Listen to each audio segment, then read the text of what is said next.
Bem-vindo à sua 22ª aula de assistente administrativo. Você utilizará o melhor método de ensino. Considerações sobre a teoria clássica. Primeiros estudos essenciais desenvolvidos por Taylor. Organização racional do trabalho. Obsessão pelo comando. Tendo como ótica a visão da empresa a partir da gerência administrativa, Fayol focou seus estudos na unidade do comando, autoridade e na responsabilidade. Em função disso, é visto como obcecado pelo comando. A empresa como sistema fechado. A partir do momento em que o planejamento é definido como sendo a pedra angular da gestão empresarial, é difícil imaginar que a organização seja vista como uma parte isolada do ambiente. Manipulação dos trabalhadores. A administração científica fora taxada de tendenciosa, desenvolvendo princípios que buscavam explorar os trabalhadores. Funções gerenciais versus princípios científicos. A teoria da administração científica estudava a empresa privilegiando as tarefas de produção, enquanto a teoria clássica da administração a estudava privilegiando a estrutura da organização. Ambas as teorias buscavam alcançar o mesmo objetivo, maior produtividade do trabalho e a busca da eficiência nas organizações. Se a administração científica se caracterizava pela ênfase na tarefa realizada pelo operário, a teoria clássica se caracterizava pela ênfase na estrutura que a organização deveria possuir para ser eficiente. A consequência destas teorias foi uma redução no custo dos bens manufaturados. Aquilo que fora um luxo acessível apenas aos ricos, como automóveis ou aparelhos domésticos, tornou-se disponível para as massas. Mais importante foi o fato que a teoria tornou possível o aumento dos salários, ao mesmo tempo em que reduzia o custo total dos produtos.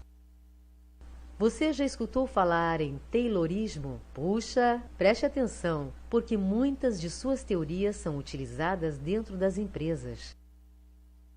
Taylorismo ou administração científica é um modelo de administração desenvolvido pelo engenheiro estadunidense Frederick Winslow Taylor, 1856-1915, que é considerado o pai da administração científica.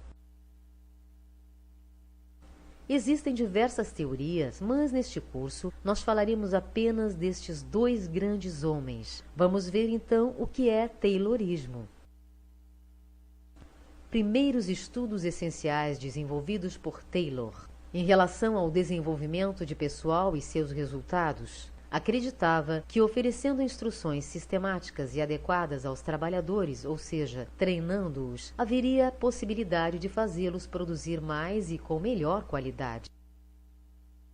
Em relação ao planejamento, à atuação dos processos, achava que todo e qualquer trabalho necessita preliminarmente de um estudo para que seja determinada uma metodologia própria, visando sempre o seu máximo desenvolvimento. Em relação à produtividade e à participação dos recursos humanos, estabelecida a coparticipação entre o capital e o trabalho, cujo resultado refletirá em menores custos, salários mais elevados e, principalmente, em aumentos de níveis de produtividade. Em relação ao autocontrole das atividades desenvolvidas e às normas procedimentais, introduziu o controle com o objetivo de que o trabalho seja executado de acordo com uma sequência em um tempo pré-programado, de modo a não haver desperdício operacional. Inseriu também a supervisão funcional, estabelecendo que todas as fases de um trabalho devem ser acompanhadas, de modo a verificar se as operações estão sendo desenvolvidas em conformidade com as instruções programadas. Finalmente, apontou que estas instruções programadas devem, sistematicamente, ser transmitidas a todos os empregados. Metodologia do estudo. Taylor iniciou seu estudo observando o trabalho dos operários. Sua teoria seguiu um caminho de baixo para cima e das partes para o todo, dando ênfase na tarefa. Para ele, a administração tinha que ser tratada como ciência. Desta forma, ele buscava ter um maior rendimento do serviço do operário da época, o qual era desqualificado e tratado com desleixo pelas empresas. Não havia, na época, interesse em qualificar o trabalhador diante de um enorme e supostamente inesgotável exército industrial de reserva. O estudo de tempos e movimentos mostrou que um exército industrial desqualificado significava baixa produtividade e lucros decrescentes, forçando as empresas a contratarem mais operários. Organização racional do trabalho, análise do trabalho e estudo dos tempos e movimentos. Objetivava a isenção de movimentos inúteis para que o operário executasse de forma mais simples e rápida a sua função, estabelecendo um tempo médio. Estudo da fadiga humana. A fadiga predispõe o trabalhador à diminuição da produtividade e perda de qualidade, a acidentes, doenças e aumento da rotatividade de pessoal. Divisão do trabalho e especialização do operário. Desenho de cargos e tarefas. Desenhar cargos é especificar o conteúdo de tarefas de uma função, como executar e as relações com os demais cargos existentes.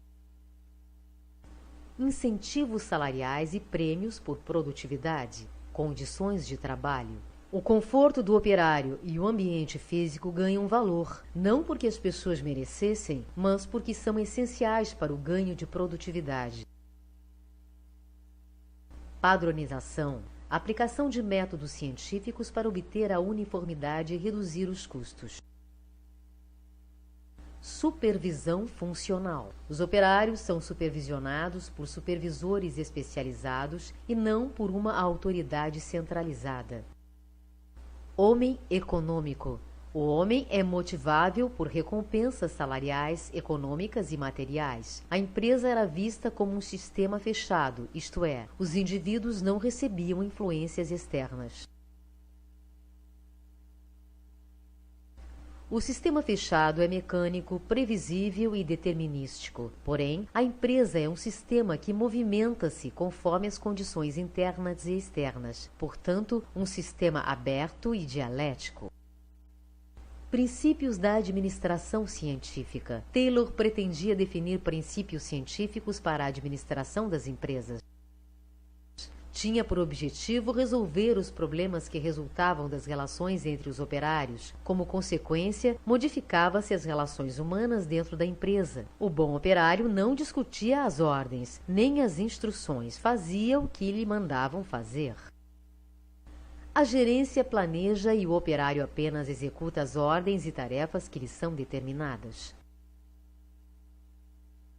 Exercícios de fixação.